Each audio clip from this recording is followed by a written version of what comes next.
They say breed the best to the best and hope for the best. Vekoma broke well on the outside. But you don't expect to get speed like this. It is Vekoma, the one to catch.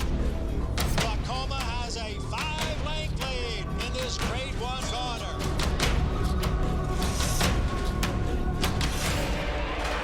Inside, Vekoma continues to battle on down at the rail. It is Vekoma who's going to win the Met Mile.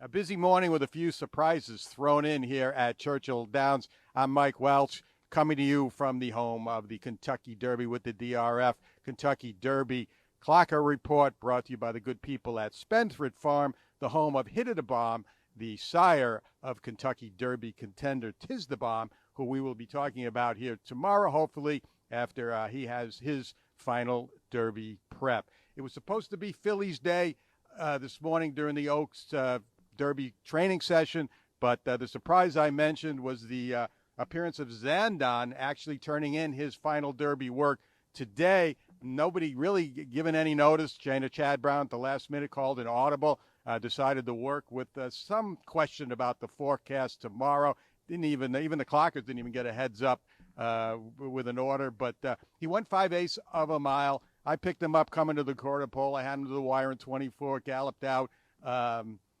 Very impressively. You really didn't need to watch on this one. It was just visually what you saw, and what you saw you had to love. I mean, it was just another impressive performance coming off that big work at Keeneland last week, just full of energy, but not in a bad way, just aggressive, but not in a bad way. I mean, just if you're on the Zandon bandwagon, and there's certainly more and more every day, you're going to stay on it, and probably picked up a few more passengers along the way with what he did here this morning. So props to Zandon. After that, it was all the fillies, and we started with trainer Todd Pletcher sent out three of his Oaks contenders, or his three Oaks contenders, starting with Nest, who worked in company with Inventing. Irad Ortiz was aboard Nest. They went an easy half mile in 48-4, kept well off the rail. That was purposely to make sure they didn't do too much to the wire. The intent here was the gallop out. They dropped down to the rail, and the gallop out was super for both, especially Nest, who was best of the pair along the inside, 101-1, 114-1. So this was a more serious work, just an easier work last week. So I was impressed with what I saw from Nest today. Shahama and Goddess of Fire came next, again in company as they were last week. And again, Shahama held the upper hand over Goddess of Fire, working nearest the rail, although they, too, were kept well off the inside, coming to the wire. I picked them up from the half in 48-2. They dropped down, and huge gallop out for both, but especially Shahama, who was easily best, I thought. She went out from the half, 6 furlongs in 113 flat. Flavian Pratt was aboard. I loved what I saw Shahama in her work last week, and I liked her again today. She's kind of my bit of a sleeper coming into the Oaks.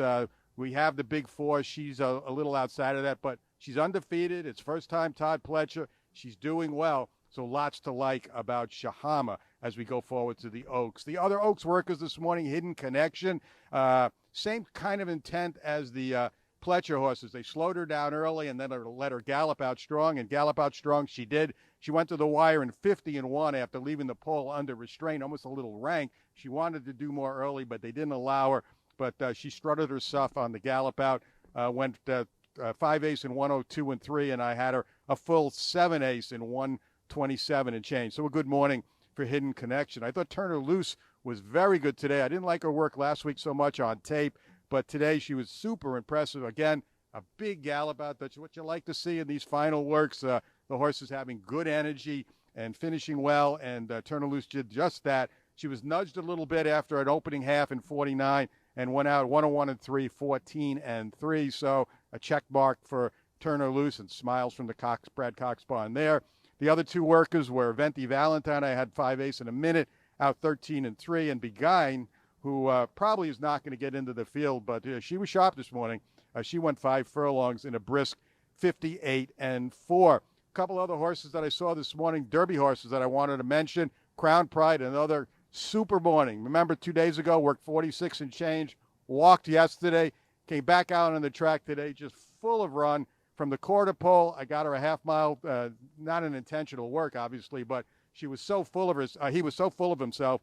He went 57-1 for a half mile to the wire and around the turn, and that's obviously way better than a 2-minute lick. And just, again, visually, you don't need the watch to know this horse came out of the work just super, and he's scheduled to come back and do it again. Another Breeze scheduled here on Sunday. I'm guessing it's going to be more like the Breeze 2 back than the faster one we saw Wednesday, but Breeze he will do again officially on Wednesday. Around the country, well, let's stay here real quick. A couple other horses I wanted to mention. Classic Causeway did not gallop this morning, came out early around 5:30, just jogged once around the track. Looked like he had a pair of bell boots on, so you know the intent there was no galloping. He went back up into the chute. Not sure what he did up there. Could not see the chute from our vantage point on the press box. So a quiet morning for Classic Causeway. He is scheduled to work tomorrow, the last I had heard. And I thought Barber Road looked good again today. Didn't get to see a lot of him, but he was full of energy running by the wire during his gallop, the same as he was yesterday.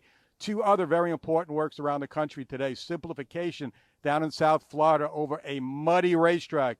Another eye-catching work. I got to see the video of this. Went 5/8 in a minute flat, galloped out 12-4, pulled up a mile in 38-3, and then pulled up a mile and a quarter in 2:10. He went all the way back around to the half-mile pole.